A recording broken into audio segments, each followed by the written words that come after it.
वाहे गुरु जी का खालसा, वाहे गुरु जी की फतेह। संगत जी, आज हम सुनने जा रहे हैं गुरु नानक देव जी के जीवन से जुड़ी एक ऐसी प्रेरणादायक साखी जिसने पूरी दुनिया को यह सिखाया कि असली लाभ केवल धन कमाने में नहीं, बल्कि किसी जरूरतमंद के काम आने में है। इस साखी का नाम है सच्चा सौदा। लेकिन सवाल ये है कि आखिर गुरु नानक देव जी ने ऐसा कौन सा सौदा किया था जिसे उन्होंने सच्चा सौदा कहा? क्यों उनके पिता ने उन्हें व्यापार के लिए पैसे दिए थे?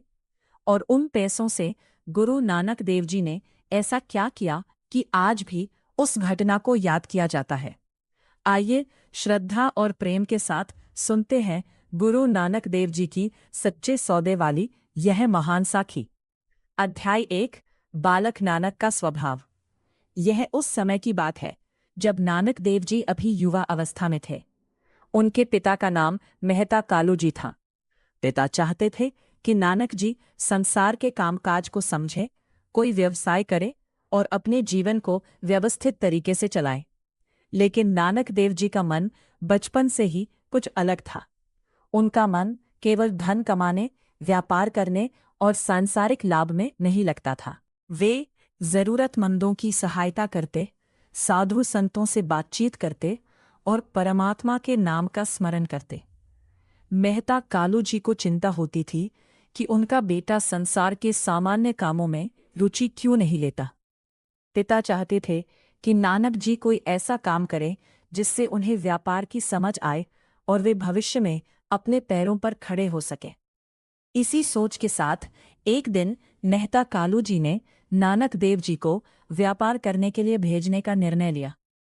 प्रचलित साखी के अनुसार उन्होंने उन्हें 20 रुपये दिए और कहा कि इस धन से कोई अच्छा सामान खरीद कर लाना और ऐसा सौदा करना जिससे लाभ हो। अध्याय 2, पिता ने दिए 20 रुपये। एक दिन मेहता कालू जी ने नानक देव जी को बुलाया। उन्होंने नानक जी के हाथ में पैसे रखे और समझाया, नानक, इन पैसों से कोई अच्छा सौदा करना, ऐसा सामान खरीदना जिससे आगे बेचकर लाभ कमाया जा सके। पिता की इच्छा थी कि नानक जी इस काम से व्यापार की समझ सीखे। नानक देव जी ने पिता की बात ध्यान से सुनी। उन्होंने पैसे लिए और कहा कि वे पिता की आज्ञा का पालन करेंगे। नानक जी अपने साथी के साथ घर से निकल पड़े। उनके हाथ में व्यापार के लिए दिए गए पैसे थे, लेकिन किसी को पता नहीं था कि कुछ ही समय बाद यही पैसे एक ऐसे काम में लगने वाले थे जिसे इतिहास में सच्चा सौदा कहा गया। अध्याय 3, रास्ते में साधुओं से मुलाकात। नानक देव जी अपने साथी के साथ यात्रा करते हुए आगे बढ़ रहे थे। रास्ते में उन्हें कुछ साधु संत दिखाई दिए। वे लोग बहुत साधारण अवस्था में थे। उनकी हालत देखकर नानक देव जी रुक गए। प्रचलित कथा के अनुसार उन साधुओं के पास खाने के लिए पर्याप्त भोजन नहीं था और वे भूख से परेशान थे। कुछ विवरणों में इस स्थान को चूहल खाना के आसपास का क्षेत्र बताया गया है। नानक देव जी ने उनकी ओर देखा। उनके मन में करुणा जाग उठी। उन्होंने सोचा, इन लोगों को इस समय सबसे ज्यादा जरूरत किस चीज की है? जवाब बिल्कुल साफ था, भोजन की। अध्याय 4, नानक जी के मन में विचार। नानक देव जी के पास वही धन था जो उनके पिता ने व्यापार के लिए दिया था। उनके सामने अब 2 रास्ते थे। एक रास्ता था पैसों से सामान खरीदना और उसे बेचकर लाभ कमाना। दूसरा रास्ता था उसी धन से भूखे लोगों के लिए भोजन की व्यवस्था करना। नानक देव जी ने अपने साथी से कहा कि पिताजी ने हमें सच्चा सौदा करने के लिए भेजा है और भूखे व्यक्ति को भोजन कराने से बढ़कर सच्चा सौदा और क्या हो सकता है। यही इस साखी का सबसे महत्वपूर्ण संदेश सामने आता है। नानक देव जी के लिए व्यापार का अर्थ केवल पैसा बढ़ाना नहीं था। उनके लिए असली लाभ था किसी दुखी के चेहरे पर खुशी लाना, किसी भूखे का पेट भरना, किसी जरूरतमंद की सहायता करना। अध्याय 5, भोजन की व्यवस्था। नानक देव जी ने निर्णय लिया कि इन पैसों से भोजन खरीदा जाएगा। वे बाजार की ओर गए। उन्होंने भोजन की सामग्री खरीदी। प्रचलित कथा में आटा, चावल, घी, मिठाई आदि जैसी रसद का उल्लेख मिलता है। अब उनके पास बेचने के लिए कोई व्यापारिक सामान नहीं था। लेकिन उनके सामने जरूरतमंद लोग थे। उन्होंने भोजन तैयार करवाया और साधु संतों को भोजन कराया। अध्याय 6। भूखों को भोजन। जब साधुओं के सामने भोजन रखा गया तो उनके चेहरे पर संतोष दिखाई देने लगा। नानक देव जी ने प्रेम और विनम्रता से उनकी सेवा की। उनके लिए यह कोई छोटा काम नहीं था। नानक देव जी की दृष्टि में सेवा ही सबसे बड़ा धर्म था। उन्होंने यह नहीं देखा कि सामने वाला कौन है, उसके पास कितना धन है, उसका घर कितना बड़ा है। उन्होंने केवल इतना देखा कि सामने एक जरूरतमंद इंसान है और इंसान की जरूरत पूरी करना ही उस समय सबसे महत्वपूर्ण था। साधुओं ने भोजन किया और नानक देव जी को आशीर्वाद दिया। नानक जी के पास अब पैसे नहीं थे, लेकिन उनके मन में संतोष था। अध्याय 7। खाली हाथ वापसी। अब नानक देव जी वापस अपने घर की ओर चल पड़े। उनके पास ना तो कोई सामान था और ना ही व्यापार से कमाया हुआ लाभ।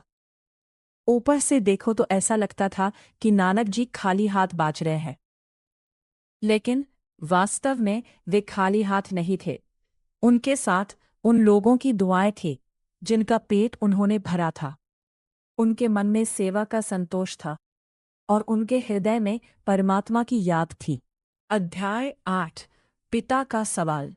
जब नानक देव जी घर पहुंचे तो मेहता कालू जी ने देखा कि नानक जी के हाथ में व्यापार का कोई सामान नहीं है। पिता ने पूछा, नानक, जो पैसे मैंने तुम्हें दिए थे उनका क्या किया? नानक देव जी ने शांत भाव से पिता को पूरी बात बताई। उन्होंने कहा कि रास्ते में उन्हें भूखे साधु मिले। उनकी हालत देखकर उन्होंने उन पैसों से भोजन खरीदा और उन्हें भोजन करवाया। मेहता कालू जी को यह सुनकर चिंता और नाराजगी हुई। उन्हें लगा कि जिस धन से व्यापार करके लाभ कमाना था वह धन खर्च हो गया। लेकिन नानक देव जी ने अपनी बात बहुत सरलता से समझाई। अध्याय 9। मैंने सच्चा सौदा किया। नानक देव जी ने कहा, पिताजी, मैंने कोई गलत काम नहीं किया, मैंने सच्चा सौदा किया है। उन्होंने समझाया कि अगर धन से किसी भूखे का पेट भर जाए, किसी जरूरतमंद की सहायता हो जाए और किसी दुखी को राहत मिल जाए तो इससे बड़ा लाभ क्या हो सकता है। यही इस साखी का मूल संदेश है।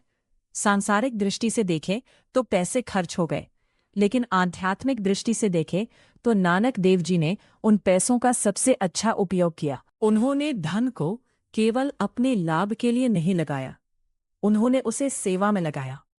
अध्याय 10। सच्चे सौदे का अर्थ। संगत जी, अब सवाल आता है, सच्चा सौदा आखिर है क्या? सच्चा सौदा केवल पैसे कमाने का नाम नहीं है।